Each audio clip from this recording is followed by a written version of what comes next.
L'édito de Politico sur iTélé avec Nicolas Vinocure. Bonsoir Nicolas. Bonsoir. Parlons avec vous de deux hommes, deux adversaires, François Hollande et Nicolas Sarkozy. Ils étaient ensemble pourtant à Jérusalem. C'était ce matin pour les obsèques de Shimon Peres. Ce n'est pas la première fois que les deux hommes voyagent ensemble, mais le fait que ce déplacement intervienne à 3 semaines maintenant du premier tour de la primaire de la droite fait dire qu'il ressemble presque à une alliance de circonstances. Pourquoi donc Nicolas, François Hollande aurait-il besoin aujourd'hui de Nicolas Sarkozy ?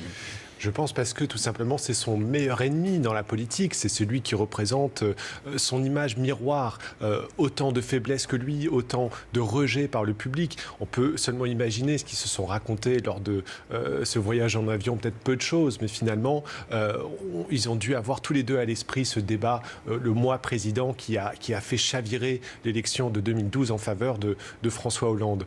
Finalement, Sarkozy est l'adversaire préféré, l'adversaire idéal pour François Hollande en 2017. Il est prévisible, il le connaît par cœur, il l'a déjà battu et il sait qu'il connaît ses faiblesses. Alain Juppé, c'est une toute autre affaire. Il est beaucoup plus lisse, beaucoup plus flexible et moins prévisible. Et Marine Le Pen, alors là, c'est le mystère.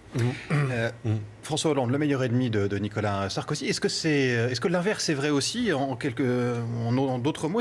Pourquoi Nicolas Sarkozy aurait-il besoin, lui, aujourd'hui, de François Hollande? Je pense que c'est exactement le même cas pour Nicolas Sarkozy. Il rêve de se retrouver en face de François Hollande, de prendre une revanche qui est toute personnelle. On connaît le mépris qu'il a pour l'homme, pour François Hollande. Il y a encore des nouveaux propos très méprisants qui sont sortis dans la presse à l'égard de François Hollande cette semaine.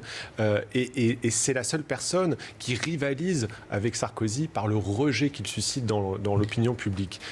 Sauf qu'il y a 5 ans, Hollande représentait une alternative, une possibilité de renouveau, une proposition nouvelle. Aujourd'hui, la façade s'est écroulée et Sarkozy s'imagine qu'il peut lui rouler dessus comme un tank, ce qui n'est pas le cas pour d'autres adversaires de gauche ou bien même Marine Le Pen, encore un grand risque pour Nicolas Sarkozy.